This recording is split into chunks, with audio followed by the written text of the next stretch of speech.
Hi everyone. 1993 এটা সেই সাল ছিল যখন ইসরায়েল এবং প্যালেস্টাইন খুব কাছাকাছি চলে এসেছিল একে অপরের একটা পিসফুল সলিউশন বের করার জন্য। বাট এরপরে এমন কি ঘটলো যে সিচুয়েশন এই পরিস্থিতিতে এসে দাঁড়িয়েছে? আসলে এটা বোঝার জন্য আমাদের এর হিস্ট্রিটা জানা খুবই জরুরি। আজকের ভিডিওতে আমরা কারেন্ট টপিক নিয়ে কোনো আলোচনা করব না। সে সম্পর্কে যদি আপনি বিস্তারিত জানতে চান, উপরের আই বাটন ক্লিক করে দেখতে পারেন। আজকে আমরা ইসরায়েল এবং প্যালেস্টাইনের হিস্ট্রি অর্থাৎ ইতিহাস সম্বন্ধে জানব। কারণ এর হিস্ট্রি যদি আপনার অজানা থেকে যায়, তাহলে এই টপিক সম্বন্ধে অনেকটাই ভুল ভাবার সম্ভাবনা রয়েছে। তো আমরা আমাদের টাইম মেশিনটাকে রিভার্স করি এবং যেতে হবে একটু না অনেকটাই সময়ের পেছনে। তো আর বেশি দেরি না করে শুরু করা যাক। আজকের এই অবস্থাকে যদি বুঝতে হয়, তাহলে আমাদেরকে চলে যেতে হবে অনেক বছর পূর্বে, অর্থাৎ ইতিহাসে। আপনারা হয়তো সকলেই জানেন হিটলার জিউসদেরকে কিভাবে ট্রিট করেছিল, তাদের উপর কিভাবে অত্যাচার করেছিল। বাট খুব কম মানুষই জানে জিউসদের উপর অত্যাচার শুধুমাত্র হিটলারই করেনি, বরং এটা হাজার বছর ধরে চলে এসেছে। খ্রিস্টিয়ানরা মনে করত জিসাস ক্রাইস্টের জন্ম একটি জিউস পরিবারে হয়েছিল, এবং কিছু জিউস যিশুর ক্রুসিফিকেশনের সপক্ষে ছিল। এ ধরনের চিন্তাধারা কয়েক সেঞ্চুরি ধরে চলে এসেছিল। এ কারণে খ্রিস্টানরা জিউসদের উপর অত্যাচার করত। অতীতে জিউসদের বিরুদ্ধে কিছু গুজব ছড়িয়ে পড়েছিল, যেমন জিউসরা নাকি খ্রিস্টানদের ব্যবহার করত তাদের রিচুয়ালে এবং তাদের বাচ্চাদের রক্ত খেত। এরকম গুজবের ফলে খ্রিস্টানরা জিউসদেরকে ঘৃণা করত, এবং বর্তমানেও তাদের বিরুদ্ধে অনেক গুজব প্রচলিত রয়েছে। এর ফলে অনেক ঘৃণার সম্মুখীন হতে হয় জিউসদের। আপনি যদি ইতিহাস ঘেঁটে দেখেন, এত ঘৃণার সম্মুখীন হয়তো আর কোনো জাতিকেই হতে হয়নি। আর 1800 সালের পর থেকে জিউসদেরকে শুধুমাত্র ধর্মীয় দিক থেকেই নয়, জাতিগত দিক থেকেও ঘৃণার পাত্র হতে হয়। এর কারণে লেট 1800s-এর দিকে জিউসদের মধ্যে একটি ধারণা গড়ে উঠতে থাকে, কোনো দেশই তাদের আপন মনে করে না। তাই তাদেরকে যদি সার্ভাইভ করতে হয় এবং সম্মানের সাথে বেঁচে থাকতে হয়, তাহলে একটি নতুন দেশ তৈরি করতে হবে। তাদের এই ধারণাকে আরও এগিয়ে নিয়ে যেতে সাহায্য করে অ্যাস্ট্রো-হাঙ্গেরিয়ান জার্নালিস্ট থিওডর হ্যার্জেল। তিনি 1896 সালে জিউসদের জন্য জায়নিজম নামে একটি রাজনৈতিক পদক্ষেপ গড়ে তোলেন। তিনি এর মাধ্যমে বলেন জিউসদের জন্য একটি সম্পূর্ণ আলাদা দেশ প্রয়োজন, কারণ কোনো দেশ তাদেরকে আপন করে নিতে পারেনি। এই দাবিটা নতুন ছিল না। 1870 সালের পর থেকেই কিছু অর্গানাইজেশন, যারা নিজেদেরকে লাভার্স অফ জায়নিজম বলে থাকেন, তারা এই দাবি করেন। এর কারণ হলো 1881 সালের দিকে বৃহৎ সংখ্যায় জিউসকে যাযাবর অবস্থায় পাওয়া যায়, যারা প্যালেস্টাইনে এসে বসতি স্থাপন করছিল। কিন্তু প্যালেস্টাইনই কেন? কারণ প্যালেস্টাইনই ছিল জিউসদের সবথেকে পবিত্র স্থান, জেরুজালেম। তবে তখন কোনো ইসরায়েল, গাজা বা ওয়েস্ট ব্যাংক ছিল না। এটা সম্পূর্ণটাই ছিল প্যালেস্টাইন। আর এই প্যালেস্টাইন তখন অটোম্যান সাম্রাজ্যের অধীনে ছিল। সেই সময় মুসলিম, ক্রিশ্চিয়ানস, জিউস সবাই একসাথে শান্তিপূর্ণভাবে থাকত। এর একটা কারণ হয়তো এটাও হতে পারে, সেই সময় স্থানে জনবসতি অনেক কম ছিল, সে কারণেই অনেক জায়গা ছিল। মূল ঘটনার সূত্রপাত হয় 1915 সালে, যখন ফার্স্ট ওয়ার্ল্ড ওয়ার চলছিল। ব্রিটিশ এবং ফ্রেঞ্চ একসাথে লড়াই করছিল অটোম্যান এম্পায়ারের বিরুদ্ধে। অর্থাৎ অটোম্যান এম্পায়ারকে যদি হারিয়ে দিতে পারে তারা, তাহলে এই পুরো জায়গাটি দখল নিয়ে নিতে পারবে। ব্রিটিশ এবং ফ্রেঞ্চ নিজেদের মধ্যে চুক্তি করে অটোম্যান এম্পায়ারকে হারানোর পরে এই জায়গাটি তারা সমান ভাগে ভাগ করে নেবে। কিন্তু ব্রিটিশরা অত্যন্ত চালাক ছিল। তারা জানতো বিশ্বযুদ্ধ জয় করার জন্য অনেক শক্তির প্রয়োজন।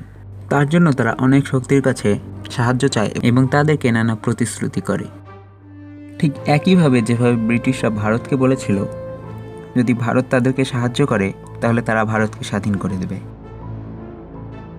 একই কারণে ব্রিটিশরা আরবদেরকে আবেদন করে যদি তারা বিশ্বযুদ্ধে তাদেরকে সহযোগিতা করে তাহলে প্যালেস্টাইনকে আরবদের হাতে তুলে দেবে। এবং আরব দেশগুলো তখন একটি ইউনাইটেড আরব স্টেট তৈরি করার কথা ভাবছিল, তার জন্য তারা ব্রিটিশদের কথায় রাজি হয়ে যায়। একইভাবে তারা জিউসদেরকে বলে যদি তারা ব্রিটিশদেরকে সহযোগিতা করে তাহলে তারা জিউসদের জন্য এই প্যালেস্টাইনে নতুন একটি দেশ তৈরি করে দেবে। জিউসদেরকে এরকম একটি প্রতিশ্রুতি দেওয়ার কারণ হলো যাতে আমেরিকান জিউসরা ব্রিটিশদের পক্ষে চলে আসে এবং আমেরিকার রাজনীতিতে ব্রিটিশদের কর্তৃত্ব অটুট থাকে। আর এর মধ্যে তারা পেছন থেকে ফ্রান্সের সাথেও ডিল করে নেয়। আসলে ব্রিটিশরা ফ্রান্সকেও মিথ্যা প্রতিশ্রুতি দিয়েছিল। এবং যেমনটা আমরা জানি, প্রথম বিশ্বযুদ্ধে অটোম্যান এম্পায়ার হেরে যায় এবং ব্রিটিশ তাড়াতাড়ি করে প্যালেস্টাইনকে তাদের কবজায় নিয়ে নেয় এবং কোনো রকম প্রতিশ্রুতি না রাখার জন্য তারা একটি অজুহাত বানায়। তারা বলে প্যালেস্টাইনের মানুষেরা প্যালেস্টাইনকে শাসন করতে সক্ষম নয় এবং তার জন্য তাদেরকে শিক্ষিত হতে হবে। এই কারণে ব্রিটিশেরা কিছু ইনস্টিটিউট খোলে আর এখানে তারা আবারও তাদের কূটচাল চালে। তারা এতদিন একসাথে শান্তিতে থাকা প্যালেস্টাইনবাসীদের মধ্যে ভেদাভেদ তৈরি করে। তারা ক্রিশ্চিয়ানদের জন্য ক্রিশ্চিয়ান ইনস্টিটিউট, মুসলিমদের জন্য মুসলিম ইনস্টিটিউট এবং জিউসদের জন্য জিউস ইনস্টিটিউট তৈরি করে। অর্থাৎ যারা এতদিন একসাথে এগোচ্ছিল তাদেরকে আলাদা করে দেওয়া হয়। এই একই ধরনের ঘটনা কি আপনার মাথায় আসছে? আশা করি বুঝতে পারছেন। এনিওয়েজ, এরপর হিটলার জার্মানিতে ক্ষমতা পায় এবং 10 লক্ষ জিউসকে হত্যা করে। হিটলারের আতঙ্কে জিউসরা পৃথিবীর নানান দেশে চলে যায় প্রাণে বাঁচার জন্য। কিছু জিউস আমেরিকায় চলে যায় এবং তারা স্থানও পেয়ে যায় এবং কেউ কেউ চলে আসে প্যালেস্টাইনে। প্রথম দিকে ব্রিটিশরা জিউসদেরকে আসতে দিচ্ছিল, কিন্তু তারপরে তারা সে রাস্তা বন্ধ করে দেয়। এরপরে আবারও ইসরায়েলি ন্যাশনালিস্ট মুভমেন্ট শুরু হয়ে যায় এবং তারা ব্রিটিশদেরকে বলে তাদের প্রতিশ্রুতি রাখার জন্য, অর্থাৎ তাদের জন্য নতুন দেশ বানিয়ে দিতে। 1948 সালে ব্রিটিশরা বুঝতে পারে এবার প্যালেস্টাইন ছেড়ে পালাতে হবে। তখনও কিন্তু প্যালেস্টাইন স্বাধীন ছিল না। অটোম্যান এম্পায়ার থেকে তাদের শাসনভার আসে ব্রিটিশদের উপর। এর জন্য একটি স্বাধীন প্যালেস্টাইন এবং একটি জিউস স্টেট তৈরি করার কাজ চলে যায় ইউনাইটেড নেশনস অর্থাৎ জাতিসংঘের কাছে। ইউনাইটেড নেশনস প্যালেস্টাইন এবং জিউসদের জন্য একটি আলাদা স্টেট তৈরি করে দেয়। 1947 সালে ইউএন একটি পার্টিশন প্ল্যান করে। এর মধ্যে অ্যাপ্রক্সিমেটলি পুরনো প্যালেস্টাইনে 55% জায়গা জিউস স্টেটের জন্য রাখা হয় এবং বাকি 45% প্যালেস্টাইন স্টেট তৈরি করার জন্য। এবং যেহেতু জেরুজালেম ক্রিশ্চিয়ান, মুসলিম এবং জিউসদের জন্যই গুরুত্বপূর্ণ, তার জন্য এটিকে ইন্টারন্যাশনালি কন্ট্রোল করা হবে। জিউসরা এই দাবি মেনে নেয় এবং 1948 সালে তারা ইসরায়েল নামে নতুন একটি দেশ তৈরি করে। বাট আনফর্চুনেটলি আরবরা, যাদেরকে বলা হয়েছিল তারা সম্পূর্ণ প্যালেস্টাইনকেই শাসন করতে পারবে, তারা এটা মেনে নেয়নি। এর কারণে আরব ক্ষুব্ধ হয়ে যায় এবং তারা ভাবে এর পেছনে ব্রিটিশদেরই হাত আছে। তাই তারা নতুন জন্ম পাওয়া ইসরায়েলের সাথে যুদ্ধ শুরু করে দেয়। তাদের বক্তব্য একদম স্পষ্ট ছিল, ইসরায়েলকে এক ফোঁটা জমিও দেওয়া হবে না। এই যুদ্ধের নাম দেওয়া হয় প্রথম আরব ইসরায়েলি যুদ্ধ। 1948 সালের এই যুদ্ধ নিজের মধ্যে একটি ঐতিহাসিক দৃষ্টান্ত ছিল, কারণ সদ্যজাত একটি দেশের বিরুদ্ধে 5টি তাবর আরব দেশ লড়তে চলে এসেছিল। আরব দেশগুলোর কাছে মোটিভেশন ছিল ইসরায়েলকে এক ফোঁটাও জমি দেওয়া হবে না, কিন্তু ইসরায়েলের কাছে বিরাট একটি মোটিভেশন ছিল। তারা একটি প্রতিজ্ঞা নেয়, পৃথিবীর কোনো দেশ তাদের আপন করে নেয়নি। হিটলারের মতো স্বৈরাচারী শাসক তাদের উপর অমানবিক অত্যাচার করেছে এবং এত কিছুর পরে তারা পেয়েছে একটি নিজের দেশ। এই দেশটিকে তাদের বাঁচাতেই হবে, নয়তো তাদেরকে হয়তো নিশ্চিহ্ন করে দেওয়া হবে এই পৃথিবী থেকে।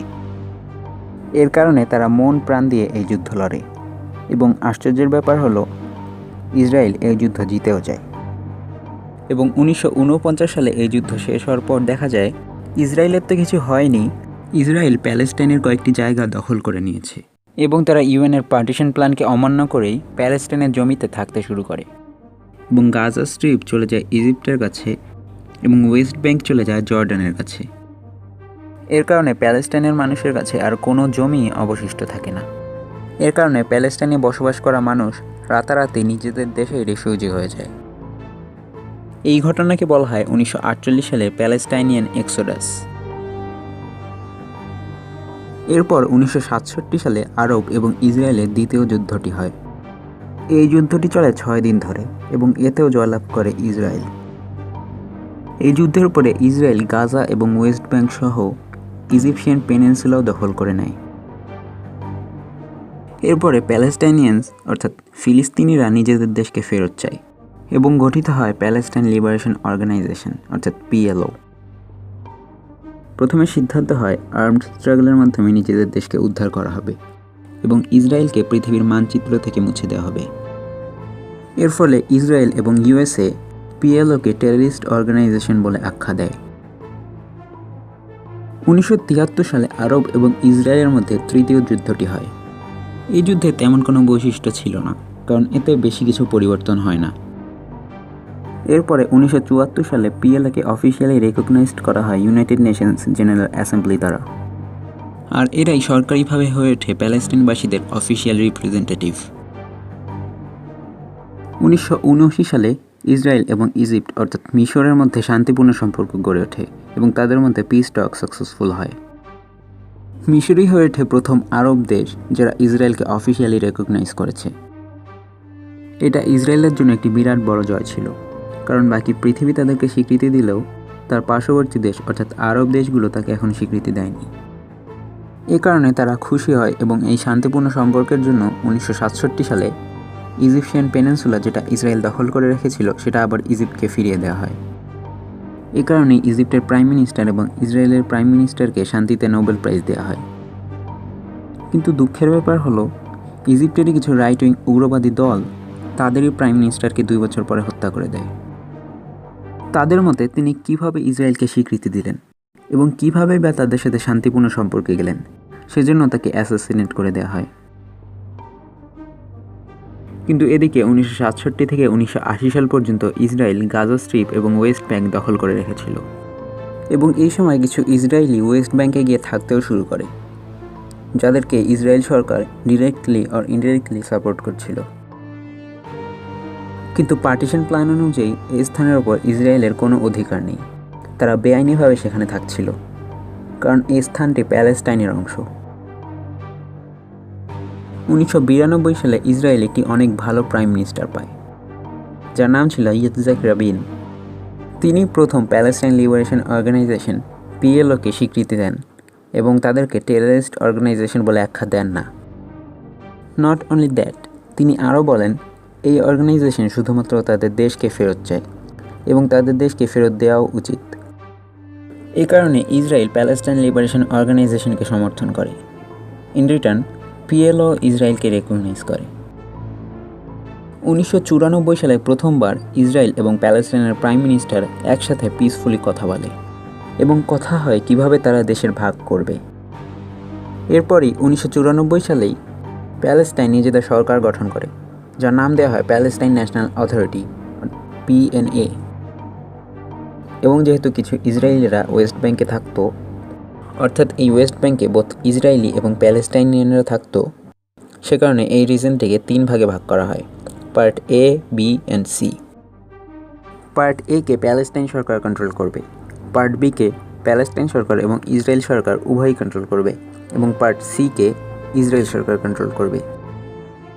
1947 পার্টিশন প্ল্যান অনুযায়ী পুরো ওয়েস্ট ব্যাংকই প্যালেস্টাইনের অংশ ছিল, বাট যেহেতু এখানে ইসরায়েলি এবং প্যালেস্টাইনিয়ান দু দেশের মানুষই থাকতো, তার জন্য এটিকে এই 3 ভাগে ভাগ করা হয়। এর ফলে গাজা স্ট্রিপ এবং ওয়েস্ট ব্যাংকের কিছু অংশ নিয়ে প্যালেস্টাইন গড়ে উঠতে শুরু করে। ভালো খবর এটা ছিল যে এই সময়ের মধ্যে ইসরায়েল এবং প্যালেস্টাইনের মধ্যে সম্পর্ক খুব ভালো হয়ে উঠেছিল এবং একটি সুস্থ সলিউশনের দিকে তারা এগোচ্ছিল। ফলে 1994 সালে ইসরায়েলের প্রেসিডেন্ট এবং প্যালেস্টাইনের প্রেসিডেন্ট নোবেল প্রাইজ পান। কিন্তু এর সর্বনাশ তো তখন ঘটে যখন কিছু right wing extremist Israeli president রাবিনকে অ্যাসাসিনেট করে দেয়। একজন উগ্রবাদী ইসরায়েলি পিস্তলের মাধ্যমে পয়েন্ট ব্ল্যাঙ্ক রেঞ্জ থেকে 3টি গুলির মাধ্যমে হত্যা করে প্রেসিডেন্টকে। এইসব উগ্রবাদী ইসরায়েলিদের মতে কীভাবে প্রেসিডেন্ট রাবিন প্যালেস্টাইনের সাথে কম্প্রোমাইজ করছে এবং কীভাবেই বা ইসরায়েলের মধ্যেই প্যালেস্টাইনকে বেড়ে উঠতে দিচ্ছে, সে কারণেই তাকেও হত্যা করে ফেলা হয়। এই ঘটনার 5-6 বছর আগে প্যালেস্টাইনে কিছু উগ্রবাদী লোক একত্রে আসে এবং তৈরি করে হামাস। তারা বলে পিএলও, অর্থাৎ যারা তখন প্যালেস্টাইনের একমাত্র অথরিটি, তারা একটু বেশি ধর্মনিরপেক্ষ সেকুলার হয়ে যাচ্ছে এবং তারা ইসরায়েলের সাথে সম্পর্কে জড়াচ্ছে। হামাসের উদ্দেশ্য ছিল ইসরায়েলকে পৃথিবী থেকে মুছে ফেলা, তাই তারা নতুন একটি উগ্রবাদী গ্রুপ গঠন করে। কিন্তু প্যালেস্টাইন লিবারেশন অর্গানাইজেশন বা পিএলওর এমন কোনো এভিল ইন্টেনশন ছিল না। তারা চাচ্ছিল কীভাবে 2 দেশের মানুষই শান্তিপূর্ণভাবে থাকতে পারে। এ সময় ইসরায়েলের কিছু এক্সট্রিমিস্ট লোক প্যালেস্টাইনের সাথে বন্ধুত্ব করা প্রেসিডেন্টের বিরুদ্ধে চলে যায় এবং প্যালেস্টাইনেও হামাস তাদের দেশের সরকারের বিরুদ্ধে চলে যায়। হামাস শুধুমাত্র এখানেই থেমে থাকেনি, তারা 1986 সালের ইলেকশনকে বয়কট করে এবং সুইসাইড বম্বিং ইসরায়েলে করায়। এর ফলে দুই দিকেই উগ্রবাদী মানুষদের ইনফ্লুয়েন্স বেশি বেড়ে যায়। এই কারণে 1995 সালে ইসরায়েলি এবং প্যালেস্টাইনিয়ানদের একে অপরের প্রতি ঘৃণা আরও বেড়ে যায়। কিছুটা তো আগে থেকেই ছিল, কিন্তু এই মুহূর্তে সেটা অনেক বেশি বেড়ে গিয়েছিল। 2002 সালে দুই সাইড থেকে ভায়োলেন্ট অ্যাটাক দেখা যায় এবং 100-রও বেশি ইসরায়েলি এবং প্যালেস্টাইনিয়ান মারা যায়। বম্বিং অ্যাটাক হয় এবং এই দুই দেশ একে অপরের উপর এতটাই আক্রমণাত্মক হয়ে ওঠে যে ওয়েস্ট ব্যাংকে ইসরায়েলি সেটেলমেন্টের চারদিকে প্রাচীর তুলে দেওয়া হয় এবং সিকিউরিটি গার্ডস মোতায়েন করা হয়। এর ফলে প্যালেস্টাইনিয়ানদের এভাবে জীবনযাপন করা দুর্বিষহ হয়ে ওঠে, কারণ তাদেরকে জীবনের মেইন সূত্রগুলো থেকে বিচ্ছিন্ন করে দেওয়া হয়। তারা সম্পূর্ণ বিচ্ছিন্ন হয়ে গিয়েছিল বহির্জগৎ থেকে এবং উন্নতি সম্পূর্ণ থমকে যায়। 2006 সালে হামাস মিলিটেন্ট গ্রুপ ইলেকশনে দাঁড়ায় প্যালেস্টাইন ন্যাশনাল অথরিটির পার্টি ফাতের বিরুদ্ধে, এবং আশ্চর্যের ব্যাপার হলো হামাস এতে জিতেও যায়, যদিও সেটা খুব স্মল মার্জিনে ছিল। এরপরে 2007 সালে প্যালেস্টাইনের ভিতরে সিভিল ওয়ার অর্থাৎ গৃহযুদ্ধ শুরু হয়ে যায়, যাকে ব্যাটল অফ গাজা বলা হয়। এর ফলে সম্পূর্ণ দেশ দুই ভাগে বিভক্ত হয়ে যায়। হামাস গাজা স্ট্রিপের উপর দখল নিয়ে নেয় এবং প্যালেস্টাইন লিবারেশন অর্গানাইজেশন বা প্যালেস্টাইন ন্যাশনাল অথরিটি ওয়েস্ট ব্যাংকে শাসন করে। প্যালেস্টাইন ন্যাশনাল অথরিটির শাসন একটি অ্যাকচুয়াল গভর্নমেন্টের মতোই হয়ে থাকে এবং তারা কখনোই হামাসের মতো ভায়োলেন্স দেখায়নি। হামাস মিলিটেন্ট গ্রুপের দখল করা গাজা থেকে ইসরায়েল এবং ওয়েস্ট ব্যাংকে মিসাইল পাঠানো হয়, যার কারণে অনেক সাধারণ মানুষের প্রাণহানি ঘটে। অন্যদিকে ওয়েস্ট ব্যাংকের শাসকেরা কখনোই ইসরায়েলে অ্যাটাক করেনি এবং ইসরায়েল ওয়েস্ট ব্যাংকে এয়ার স্ট্রাইক করেনি।